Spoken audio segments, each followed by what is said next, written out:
ನಮಸ್ಕಾರ ಪ್ರೇಕ್ಷಕರೇ, ಬಿಸಿ ಸುದ್ದಿ ವಾಹಿನಿಯ ಕೋಟೆನಾಡಿನ ಕವಿಕಾವ್ಯ ಪರಿಚಯ ಕಾರ್ಯಕ್ರಮಕ್ಕೆ ತಮಗೆ ಅಭಿಮಾನದ ಸ್ವಾಗತ ಸುಸ್ವಾಗತ.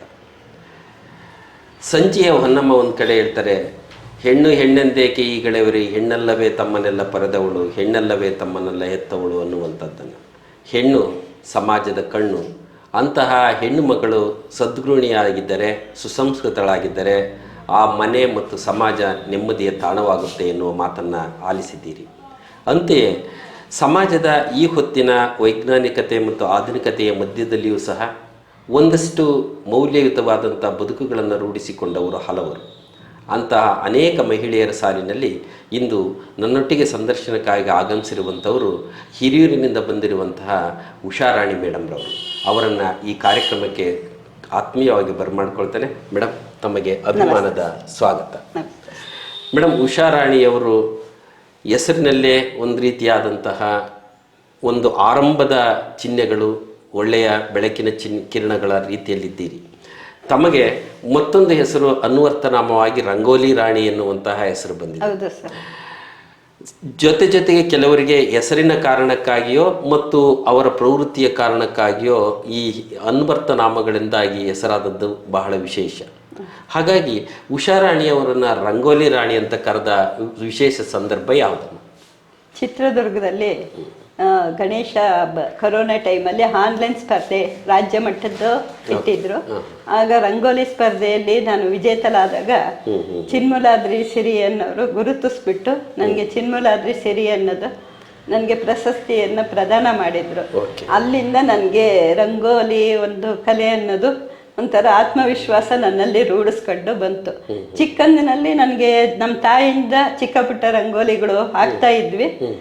ರಂಗೋಲಿ ಕೊರೋನಾ ಟೈಮಲ್ಲಿ ನಾವು ಎಲ್ಲ ನೋಡಿದಾಗ ಯಾವ ರೀತಿ ಎಷ್ಟು ಥರ ಇದೆ ಅನ್ನೋದು ನಾನು ಪ್ರತಿಯೊಂದು ಆನ್ಲೈನ್ ಮುಖಾಂತರನೇ ಕಲ್ತ್ಕೊಂಡು, ಯೂಟ್ಯೂಬು ಇದು ಎಲ್ಲ ಎಷ್ಟು ಥರ ರಂಗೋಲಿ ಇದೆಯೋ ಅಷ್ಟು ಥರ ರಂಗೋಲಿನೂ ನಾನು ಅಳವಡಿಸ್ಕೊಂಡು ಪ್ರತಿಯೊಂದು ಇದರಲ್ಲೂ ಹಿಂದಿನ ಕಾಲದ ನಮ್ಮ ಹೆಣ್ಣುಮಕ್ಕಳು ಬೆಳಗಾಗಿ ನಾನೆದ್ದು ಯಾರ್ಯಾರ ನೆನೆಯಲಿ, ಎಳ್ಳು ಜೀರಿಗೆಯ ಬೆಳೆಯೋಳ ಭೂಂತಾಯಿನ ನಾವೆದ್ದು ಕೈಯ ಮುಗಿದೇವ ಅಂತ ಹೇಳ್ತಾ ಹೊಸಲಿ ಸಾರಿಸಿ ಅಂಗಳ ಗುಡಿಸಿ ರಂಗೋಲಿ ಇಟ್ಟದ್ದು ಒಂದು ಸಂಭ್ರಮ ಇತ್ತು.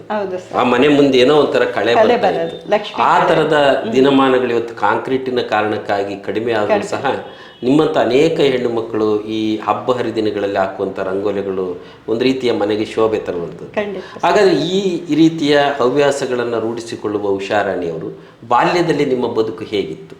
ನಮ್ಮದು ವ್ಯವಸಾಯದ ಕುಟುಂಬ. ತಾಯಿ ಮನೆಯಲ್ಲಿ ನಮ್ಮ ತಂದೆ ತಾಯಿಗೆ ಪುಸ್ತಕ ಓದುವ ಹವ್ಯಾಸನೂ ಇತ್ತು. ಮತ್ತು ನಮ್ಮ ತಾಯಿ ಕರಕುಶಲ ಅಂದರೆ ಆಗಿನ ಕಾಲದಲ್ಲಿ ಏನೇನೋ ಹುಲ್ಲನ್ನು, ನಿಟ್ಟಿಂಗು, ರಂಗೋಲಿ. ಅವ್ರಿಗೆ ತೇರ್ಮಲ್ಲೇಶ್ವರ ಜಾತ್ರೆಯಲ್ಲಿ ರಂಗೋಲಿ ಸ್ಪರ್ಧೆಯಲ್ಲಿ ಬಹುಮಾನ ಬಂದಾಗ ನನಗೂ ನಮ್ಮ ತಾಯಿಗೆ ಈ ಥರ ಬಂತಲ್ಲ ಅಂತ ನಾನು ಕಲಿತು 4ನೇ ಕ್ಲಾಸಲ್ಲೇ ನಾನು ರಂಗೋಲಿ ಬಿಟ್ಟು ನಾನು ಪ್ರೈಸ್ ತಗೊಂಡೆ. ಅವಾಗಿಂದ ಒಂಥರ ಖುಷಿಯಾಗಿತ್ತು. ಆಮೇಲೆ ಓದು, ಸಂಸಾರ, ದೊಡ್ಡ ಮನೆಗೆ ಒಂದು ಸಂಸಾರ ಇದಕ್ಕೆ ಹೋದಾಗ, ಸೊಸೆಯಾಗಿ ಹೋದಾಗ ಆ ಕಲೆ ಒಂದು ಸ್ವಲ್ಪ ಕಮ್ಮಿ ಆಗಿತ್ತು. ನೀವು ಹೇಳ್ದಂಗೆ ಕಾಂಕ್ರೀಟ್ ಯುಗದಲ್ಲಿ ಅಂತ ಅಂತಿರಲ್ಲ. ಆದ್ರೂ ಹಬ್ಬ ಹರಿದಿನ ಬಂದಾಗ ಬಣ್ಣ ತುಂಬಿ ರಂಗೋಲಿ ಬಿಡೋದು ನನಗೆ ತುಂಬ ಖುಷಿ ಬರ್ತಾ ಇತ್ತು. ಆಮೇಲೆ ಕೊರೋನಾ ಟೈಮಲ್ಲಿ ಎಲ್ಲ ಒಂಥರ ಟಿ ವಿಗೆ ಅಡಕ್ಕೆ ಆಗ್ಬಿಟ್ಟಿದ್ವಿ ಒಂದು ಸ್ವಲ್ಪ ದಿನ.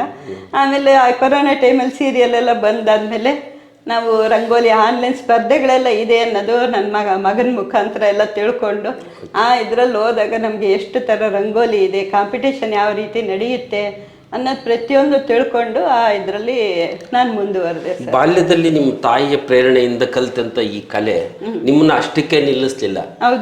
ಉಷಾರಾಣಿ ಅಂದ ತಕ್ಷಣ ಹಿರಿಯೂರನ್ನು ಉಷಾರಾಣಿ ಮೇಡಮ್ ಅಂದ್ರೆ ಒಂದ್ ಕಡೆ ರಂಗೋಲಿ ರಾಣಿ, ಮತ್ತೊಂದ್ ಕಡೆ ಚಿತ್ರಕಲೆನೂ ಬರೀತಾರೆ, ಮತ್ತೊಂದ್ ಕಡೆ ಕರಕುಶಲಗಾರ್ತಿ, ಮತ್ತೊಂದ್ ಕಡೆ ಕವನಗಳನ್ನ ಕಟ್ತಾಳೆ. ಅಂದ್ರೆ ಬಹುಮುಖ ಪ್ರತಿಭೆಯ ಒಂದಷ್ಟು ಆಯಾಮಗಳು ನಿಮ್ಮ ವ್ಯಕ್ತಿತ್ವದಲ್ಲಿದ್ದ. ಒಂದು ದೊಡ್ಡ ಮನೆಯ ಸೊಸೆಯಾಗಿ ಹೋದಾಗಲೂ ಸಹ ಗೃಹಿಣಿಯಾಗಿ ಗೃಹ ಜವಾಬ್ದಾರಿಯನ್ನು ನಿಭಾಯಿಸೋದ್ರ ಜೊತೆಗೆ ಇಂತಿಷ್ಟು ಕೆಲವು ಪ್ರವೃತ್ತಿಗಳಲ್ಲಿ ತೊಡಗಿಸ್ಕೊಂಡಿದ್ದಕ್ಕೆ ನಿಮಗೆ ಸಮಯ ಮತ್ತು ಅಲ್ಲಿಯ ಹೊಂದಾಣಿಕೆ ಹೇಗಿತ್ತಮ್ಮ?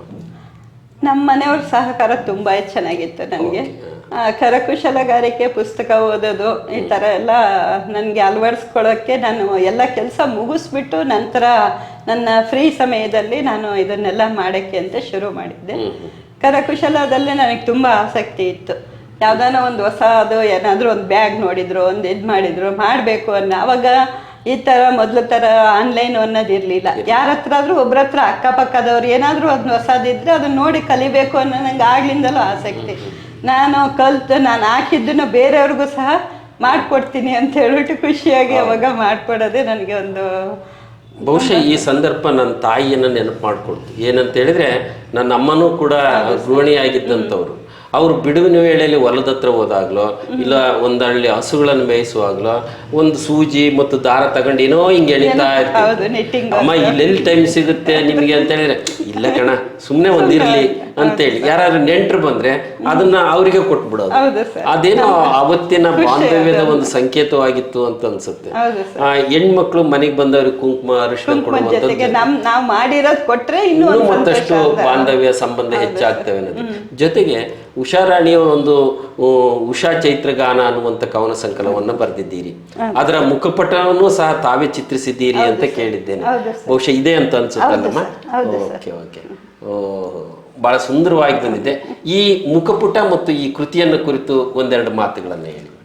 ಇದು ಅಕ್ಷರನಾದ ಪಬ್ಲಿಕ್ ಇದರಿಂದ ನಂದು ಪ್ರಿಂಟ್ ಆಯಿತು. ನನಗೆ ನನ್ನ ಕವನಗಳ ಸಂಕಲನ ಬಿಡುಗಡೆ ಮಾಡೋಕ್ಕೆ ಅಂತ ಹೇಳ್ಬಿಟ್ಟು ಹೋದಾಗ ನಂದೇ ಚಿತ್ರಕಲೆ ಮುಖಪುಟ ಬೇಕು, ಮತ್ತೆ ಇದರಲ್ಲಿ ನನ್ನ ರಂಗೋಲಿನೂ ಬರಬೇಕು ಅಂತ ಹೇಳಿದ್ದೆ. ಇದು ಕಾಳುಗಳು ನವಧಾನ್ಯಗಳಿಂದ ಮಾಡಿದ ರಂಗೋಲಿ. ಇದು ಅದನ್ನು ನನ್ನ ಎಲ್ಲ ಕಲೆನೂ ಇದರೊಳಗೆ ನನ್ನ ಕವನ ಸಾಹಿತ್ಯದೊಳಗೇನೆ ಮಿಕ್ಸ್ ಆಗಬೇಕು ಅನ್ನೋ ನನ್ನ ಒಂದು ಕನಸಿತ್ತು. ಅದು ಪ್ರತಿಯೊಂದು ಕವನಕ್ಕೂ ಒಂದೊಂದು ರಂಗೋಲಿ ಬರಿಬೇಕು ಅಂತ ಆಸೆ ಇತ್ತು. ಅದು ಅವ್ರ ಅಕ್ಷರ ಪಬ್ಲಿಕ್ ನಾದದಿಂದ ಅದು ಸಾಧ್ಯ ಆಗಲಿಲ್ಲ. ಇನ್ನೊಂದು ಪುಸ್ತಕ ನಂದೇ ಬಿಡುಗಡೆ ಆದಾಗ ನನ್ನ ಚಿತ್ರಕಲೆ ಒಂದು ಕವನ ಸಂಕಲನ ಮತ್ತೆ ರಂಗೋಲಿಯಿಂದ ಕವನ ಸಂಕಲನ ಮಾಡೋ ಆಸೆ ಇದೆ, ಪ್ರಯತ್ನ ಇದೆ ಸರ್. ಈಗ ಅವುಗಳ ಸಂಗ್ರಹ ಆಗಿದೆಯಮ್ಮ? ಆಗಿದೆ ಸರ್, ಆಗಿದೆ ಅಂದು.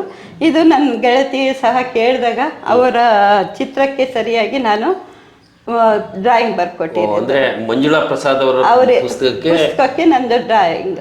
ಅಂದ್ರೆ ಕವನದ ಶೀರ್ಷಿಕೆನೇ ಬಿಡಿ ಹೂ. ಹೌದು ಸರ್, ಬಿಡಿ ಮುಖಪುಟದಲ್ಲಿ ಹೂಗಳನ್ನು ಬಿಡಿ ಬಿಡಿಯಾಗಿ ಬರ್ದಿದ್ದು. ಬಿಡಿ ಬಿಡಿ ಹಾಗೆ ಅವರ ಕೈಯಿಂದ ಆ ಕವನಗಳು ಎಲ್ಲ ಉದುರುತ್ತಾರೆ. ಅದು ಆ ಕವನನೇ ವೀಣ ನಾದವಾಗಿ ಹೊರಹೊಮ್ಮಲಿ ಅನ್ನೋ ಒಂದು ಅಭಿಪ್ರಾಯದಲ್ಲಿ ನಾನು ಚಿತ್ರೀಕರಣ ಮೂಡಿ ಬಂದಿದೆ ಮೇಡಮ್. ಈಗ ನೀವಿಷ್ಟೆಲ್ಲ ಪ್ರವೃತ್ತಿಗಳನ್ನು ಇಟ್ಕೊಂಡು ಅದ್ರ ಜೊತೆಗೆ ಕವನಗಳನ್ನು ಕಟ್ಟೋದಿಕ್ಕೆ ಹೇಗೆ ಸಾಧ್ಯ ಆಯಿತು? ನನ್ನ ಪ್ರೇರಣೆಗೆ ಅಂದರೆ ದಯಾ ಪುತ್ತೂರ್ಕರ್ ಅವರು ರಂಗೋಲಿ ಒಂದೇ ಸಾಲದು, ನಿನ್ನಲ್ಲಿ ಎಲ್ಲ ಒಂದು ಮೂಡಿಸ್ಕೊಳ್ಳೋಷ್ಟು ಚೈತನ್ಯ ಇದೆ ನಿನಗೆ ಅಂತ ಹೇಳ್ಬಿಟ್ಟು ನನ್ನ ಸಾಹಿತ್ಯ ಲೋಕಕ್ಕೊಬ್ಬ ನಮ್ಮ ಇದಕ್ಕೆ ಅಂತ ಅಂದ್ಬಿಟ್ಟು ಚಿನ್ಮಲಾದ್ರಿ ಸಾಹಿತ್ಯ ಲೋಕ ಅವರು 18 ವರ್ಷದಿಂದ ಮಾಡ್ತಾ ಇದ್ದಾರೆ. ಇದರಲ್ಲಿ ನನಗೆ ಸಾಹಿತ್ಯ ಇಲ್ಲ, ನೀನು ಬರಿಬಲ್ಲೆ, ನಿನಗೆ ಆ ಶಕ್ತಿ ಇದೆ ಅಂತ ಹೇಳಿದಾಗ ಸರಿ ಚಿಕ್ಕ ಪುಟ್ಟ ಚಿಟ್ಕು ಇಂಥವೆಲ್ಲ ಬರೆಯೋಕ್ಕೆ ಸ್ಟಾರ್ಟ್ ಮಾಡಿದೆ. ಆಮೇಲೆ ಒಂಥರ ಆಸಕ್ತಿನ ಮೊದಲಿಂದ ಪುಸ್ತಕ ಓದಿರೋ ಅಭ್ಯಾಸ ಇರೋದ್ರಿಂದ ನನಗೆ ಒಂದು ಬರಿಬೋದು ಅನ್ನಿಸ್ತು, ಬರಿಬೋದು ಈ ಥರ ಅಂತ. ನನ್ನ ಮನೆಯಲ್ಲಿ ಸಹಕಾರರು ಸಿಕ್ತು, ಹಾಗೆ ನನ್ನ ಬಾಳೆ ಗೆಳತಿಯರ ಪ್ರೋತ್ಸಾಹ, ತಿದ್ದಿ ತೀಡಕ್ಕೆ ಅಂತ ಅಂದ್ಬಿಟ್ಟು ನನ್ನ ಫ್ರೆಂಡ್ ಸುಧಾ ಲೀಲಾ ಅನ್ನೋರು ಸಹಕಾರ ಕೊಟ್ಟರು ನನಗೆ. ಜೊತೆಗೆ ಬರಿತನೂ ಹೋದ್ರಿ, ಮತ್ತೊಂದು ಕಡೆ ಇವನ್ನೆಲ್ಲ ಸಂಘಟನೆಗಳಲ್ಲಿ ತೊಡಗಿಸ್ಕೊಂಡ್ರಿ, ಕೆಲವು ಸಭೆ ಸಮಾರಂಭಗಳಲ್ಲಿ ಭಾಗವಹಿಸಿದ್ರಿ. ಆ ರೀತಿಯಲ್ಲಿ ನೀವು ಭಾಗವಹಿಸಿದ ನಿಮ್ಮ ನೆನಪಿನಲ್ಲಿ ಉಳಿದಂತಹ ಕೆಲವು ಸಭೆ ಮತ್ತು ಪ್ರಶಸ್ತಿಗಳ ಹೆಸರುಗಳನ್ನು ಹೇಳಿ, ನಿಮಗೆ ಬಂದ ಪ್ರಶಸ್ತಿಗಳು. ಮೊದಲನೇದಾಗಿ ಚಿನ್ಮಲಾದ್ರಿ ಸಿರಿ. ಓಕೆ. ಹಿರಿಯೂರಿನಲ್ಲಿ ಈಗ ಮಹಿಳಾ ಸಾಧಕಿ ಅನ್ನೋದು ಸಹ ಸಿಕ್ತು, ವಾರ್ಷಿಕೋತ್ಸವ ಇದು ಮಹಿಳಾ ಇದರಲ್ಲಿ ಇದ್ರೊಳಗೆ. ಮತ್ತು ಹಿರಿಯೂರಲ್ಲಿ ಜಿಲ್ಲಾ ಮಟ್ಟದ್ದು ಕನ್ನಡ ರಾಜ್ಯೋತ್ಸವ ಪ್ರಶಸ್ತಿ ಸಹ ನನಗೆ ಕಲಾ ಮತ್ತು ಸಾಹಿತ್ಯ ಇದರಿಂದ ಸಿಕ್ಕಿದೆ. ಮತ್ತು ಅಂತಾರಾಷ್ಟ್ರೀಯ ಮಟ್ಟದಲ್ಲಿ ಫೋಟೋಗ್ರಫಿಗೆ, ಚಿತ್ರಕಲೆಗೆ, ರಂಗೋಲಿಗೆ, ಕವನಗಳಿಗೆ ಪ್ರತಿಯೊಂದರಲ್ಲೂ ಅಂತಾರಾಷ್ಟ್ರೀಯ ಮಟ್ಟದಲ್ಲೂ ನಾನು ಗುರುತಿಸ್ಕೊಂಡಿದ್ದೀನಿ. ಅದರೊಳಗೂ ಕಲಾರತ್ನಂ ಅವಾರ್ಡು ನಮ್ಮ ಹಿರಿಯೂರಿನ ಮಾರಿಕಣಿವೆ ವಿಳಾಸ ಇದು ಫೋಟೋಗ್ರಫಿಯಿಂದ ನನಗೆ ಒಳ್ಳೆ ಹೆಸರು ಬಂತಿದೆ ಅಂತ ಹೇಳ್ಬಿಟ್ಟು ಹೇಳಲಿ. ಕೆಲವು ಸಾರಿ ಮನೆಗಳಲ್ಲಿ ಒಂದಕ್ಕಿಂತ ಇನ್ನೊಂದೇನೋ ಅದು ಕೈ ಹಾಕಿದ ತಕ್ಷಣ ಅಯ್ಯೋ ಈಕಿ ಮಾಡೋ ಕೆಲಸ ಇಲ್ಲ, ಈ ಮೈಗಳ್ಳಿ ಇದ್ಯಾವುದೋ ರೂಢಿಸ್ಕೊಂಡು ಕೂತ್ಕೊಂಡಿದ್ದಾಳೆ ಅಂತ ಗುನುಗುವಂಥ ದಿನಮಾನಗಳಲ್ಲಿ ನಿಮ್ಮ ಅಂದ್ರೆ ಗಂಡನ ಮನೆಯವರ ಸಹಕಾರ ಬಹಳ ಅರ್ಥಪೂರ್ಣ ಸಿಕ್ಕಿದೆ ಅಂತ ತುಂಬಾ ಸಿಕ್ಕಿದೆ ಸರ್. ನಮ್ಮ ಮನೆಯವ್ರ ಸಹಕಾರ ಅಂದ್ರೆ ಈಗೆಲ್ಲ ಒಂದ್ ಸ್ವಲ್ಪ ಜವಾಬ್ದಾರಿ ಎಲ್ಲ ಕಮ್ಮಿ ಆಯ್ತು ನನ್ಗೆ. ಇದರಿಂದ ನಮ್ಮ ಮನೆಯವ್ರದ್ದು ರಿಟೈರ್ಡ್ ಆಗಿ ಮನೇಲಿ ಇದ್ರು, ಮಗ ಸೊಸೆ ಎಲ್ಲ ಬೆಂಗಳೂರು ಸೇರ್ಕೊಂಡ್ರು. ಇದರಿಂದ ನನಗೂ ಒಂದ್ ಸ್ವಲ್ಪ ಅವಕಾಶ ತುಂಬಾ ಚೆನ್ನಾಗಿ ಸಿಕ್ಕಿದೆ. ಸಮಯನ ಸಹ ನಾನು ಸದುಪಯೋಗ ಪಡಿಸ್ಕೊಂಡೆ. ಅಂದ್ರೆ ಹೆಣ್ಣು ಮಕ್ಕಳಿಗೆ ಒಂದಷ್ಟು ಅವಕಾಶಗಳು ಮತ್ತು ಸಮಯ ಸಿಕ್ಕರೆ ಏನೆಲ್ಲವನ್ನ ಸಾಧಿಸಬಹುದು ಅನ್ನುವಂಥದ್ದಕ್ಕೆ ಒಂದು ಸಣ್ಣ ಉದಾಹರಣೆಯಾಗಿ ನೀವು ಕಾಣಿಸ್ಕೊಳ್ತೀರಿ. ಹಾಗಾದ್ರೆ ನೀವು ಬರೆದಂತಹ ಕವನಗಳಲ್ಲಿ ಒಂದು ಕವನವನ್ನ ಈಗ ವಾಚನ ಮಾಡಿ.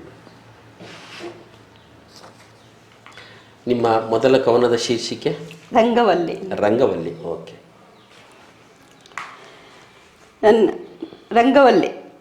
ಮುಂಜಾನೆಯ ಹೊಂಗಿರಣ ಬೆಳಕಲ್ಲಿ ಮಿಂದೆದ್ದು ಒಲುಮೆಯ ಸವಿಗನಸಿನಲ್ಲಿ ಗೂಡಿಸಿ ನೀರೆರೆದು ಮನೆಯಂಗಳದಲ್ಲಿ ಚುಕ್ಕೆ ಚುಕ್ಕೆಯಿಂದ ರೇಖೆ ಬೆಸೆದಿಯವೆಲ್ಲಿ ಮೂಡುವುದು ಚಿತ್ತಾರದ ರಂಗವಲ್ಲಿಯಲ್ಲಿ ಹಲವಾರು ಬಣ್ಣಗಳ ವಿನ್ಯಾಸದಲ್ಲಿ ಹೆಣ್ಣಿನ ಕೈಚಲಕದ ವೈಶಿಷ್ಟ್ಯತೆಯಲ್ಲಿ ನೂರಾರು ಹೂಬಳ್ಳಿ ನಗುತ್ತಾವಿಲ್ಲಿ ಕೀಟ ಪಕ್ಷಿಗಳಿಗೆ ಆಹಾರವಾಗುವುದಿಲ್ಲಿ ಮನೆಯ ಶೋಭಿತೆಯೇ ಲಕ್ಷ್ಮಿ ಕಟಾಕ್ಷದಲ್ಲಿ ಮಾತೆಯ ಸ್ವರೂಪಿಣಿಯಾಗಿ ಧರೆಯಲ್ಲಿ ಗೃಹಿಣಿಯ ಸಂಸ್ಕೃತಿ ಸಂಸ್ಕಾರದಲ್ಲಿ. ಓಹೋ, ರಂಗೋಲಿ ಇಡೀ ಗೃಹಿಣಿಯ ಒಂದು ವ್ಯಕ್ತಿತ್ವದ ಪ್ರತಿಬಿಂಬವಾಗಿ ಕಾಣಿಸ್ಕೊಳ್ತದೆ. ಇನ್ನೊಂದು ಕವನ ಓದಿ. ನಮ್ಮ ಯೋಧರು. ನಮ್ಮ ದೇಶ ಕಾಯುವ ಸೈನಿಕರಿಗೆ ದೊಡ್ಡ ನಮನ. ಸುಗಮವಾಗಿ ಸಾಗುತ್ತಿದೆ ಅವರಿಂದ ನಮ್ಮ ಜೀವನ.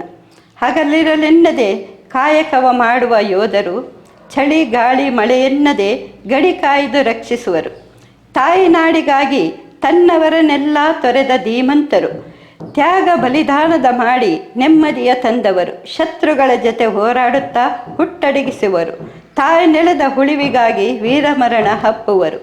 ಆಹಾರ ನೀರು ನಿತ್ಯ ಪರಿವಿಲ್ಲದೆಯೇ ದುಡಿಯುವ ತ್ಯಾಗಿಯು ಶೌರ್ಯ ಸಾಹಸದಿ ಬೆರಗು ನೀಡುವ ಯುಕ್ತಿಯು ದೇಶದ ಸಾಮರ್ಥ್ಯಕ್ಕೆ ಕಿರೀಟವಿಡುವ ಶಕ್ತಿಯು ನೌಕಾಪಡೆ ವಾಯುಪಡೆ ಭೂಪಡೆ ಭಾರತ ಸೈನ್ಯದ ಹೆಮ್ಮೆಯು.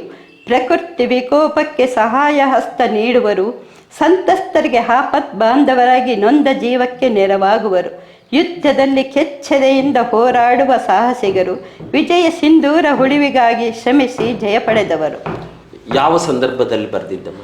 ಇದು ಯೋಧರು ಅನ್ನೋದು ಒಂದು ಬುಕ್ ಕವನ ಸಂಕಲನ ಬಿಡುಗಡೆ ಆಗ್ತಾ ಇದೆ ಸರ್. ಇದಕ್ಕೆ ಇನ್ವೈಟ್ ಮಾಡಿದ್ರು. ಇದಕ್ಕೋಸ್ಕರ ನಾವು ಬರ್ದಿರೋದು. ವೀರ ಸಿಂಧೂರ ಅನ್ನೋದು ಈಗ ಸ್ಟಾರ್ಟ್ ಆಯ್ತಲ್ಲ ಸರ್, ಆಪರೇಷನ್ ಸಿಂಧೂರ್ ಅದಕ್ಕೋಸ್ಕರ ಬರ್ದಿರೋದು ಸರ್. ತುಂಬಾ ಒಳ್ಳೆ ಪ್ರಯತ್ನ ಮಾಡಿದ್ದೀರಿ ಮೇಡಮ್.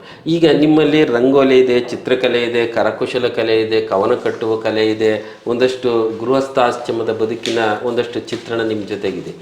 ನೀವು ಇದನ್ನ ಯಾರಿಗಾದ್ರೂ ಮಾರ್ಗದರ್ಶನ ಮಾಡಿದ ಸಂದರ್ಭ ಇದೆಯಾ? ಖಂಡಿತ ಸರ್ ಇದೆ. NOC ಇದ್ರೊಳಗೆ ಮೈಸೂರಲ್ಲಿ 15 ದಿನ ಸಮ್ಮರ್ ಕ್ಯಾಂಪ್ ಮಾಡಿಬಿಟ್ಟು ರಂಗೋಲಿ ಇದ್ರ ಬಗ್ಗೆ ಎಷ್ಟು ತರ ಇದೆ ಅಂತ ಚಿಕ್ಕ ಮಕ್ಕಳಿಗೆ 15 ದಿನ ನಾನು ಕ್ಲಾಸ್ ತಗೊಂಡಿದ್ದೀನಿ.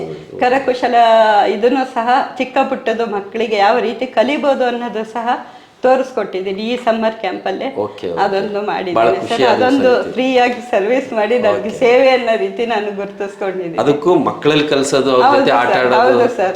ರಂಗೋಲಿ ಬಗ್ಗೆ ಅನ್ನೋದು ಏನು ಅಂತ ಗೊತ್ತಿರ್ಲಿಲ್ಲ. ಆಮೇಲೆ ರಂಗೋಲಿ ಅಂದ್ರೆ ಅಯ್ಯೋ ಹೆಣ್ಮಕ್ಳೇ ಹಾಕೋದು ಅನ್ನೋದು ಸಹ ಚಿಕ್ಕ ಮಕ್ಳು ಹೇಳಿದ್ರು, ನಾವೇ ಕಲಿಬೇಕು ರಂಗೋಲಿನ ಅಂತ. ಅವಾಗ ಗಂಡು ಹುಡುಗರಿಗೂ ಸಹ ಯಾವ ರೀತಿ ಕಲಿತು ಯಾವ ರೀತಿ ಮುಂದೆ ಬರ್ಬೋದು ಅನ್ನೋದು ಸಹ ನಾನು ಉದಾಹರಣೆ ಮುಖಾಂತರ ಅವ್ರಿಗೆ ಒಂಥರ ಟೀಚ್ ಮಾಡಿದ್ದೀನಿ ಸರ್. ಬಹಳ ಒಳ್ಳೆ ಪ್ರಯತ್ನ ಮೇಡಮ್. ಯಾಕಂದ್ರೆ ನಮ್ಮಲ್ಲಿರುವಂತ ಕಲೆ ಅಥವಾ ನಮ್ಮಲ್ಲಿರುವ ಜ್ಞಾನವನ್ನು ಇತರರಿಗೆ ಹಂಚೋದು ಬಹಳ ಖುಷಿಯ ಸಂಗತಿ. ಆ ನಿಟ್ಟಿನಲ್ಲಿ ನಿಮ್ಮ ಪ್ರಯತ್ನ ನಿರಂತರವಾಗಿ ಸಾಗಲಿ. ನೀವೊಬ್ಬ ಆದರ್ಶ ಹೆಣ್ಣು ಮಗಳಾಗಿ ಸಮಾಜಕ್ಕೆ ಕವನದ ಮೂಲಕನೋ ರಂಗೋಲಿ ಮೂಲಕನೋ ಬೇರೆಯವರಿಗೆ ಮಾರ್ಗದರ್ಶನ ಆಗೋ ರೀತಿಯಲ್ಲಿ ನಿಮ್ಮ ಬದುಕು ಸಾಗಲಿ ಅಂತ ಅನಿಸ್ತಾ, ನಮ್ಮ ಬಿಸುದ್ದಿ ವಾಹಿನಿ ಕರೆಗೆ ಹೋಗೊಟ್ಟು ಈ ಕಾರ್ಯಕ್ರಮಕ್ಕೆ ಆಗಮಿಸಿ ತಮ್ಮ ಅಮೂಲ್ಯ ಮಾತುಗಳನ್ನು ಹಂಚಿಕೊಂಡಿದ್ದೀರಿ. ನಮ್ಮ ಬಳಗದ ಪರವಾಗಿ ನಿಮಗೆ ಹೃದಯಪೂರ್ವಕ ವಂದನೆ. ಆತ್ಮೀಯ ಪ್ರೇಕ್ಷಕರೇ, ಮುಂದಿನ ವಾರ ಮತ್ತೊಬ್ಬ ಕವಿ ಮಿತ್ರರೊಂದಿಗೆ ಬರ್ತೇನೆ. ನಮಸ್ಕಾರ.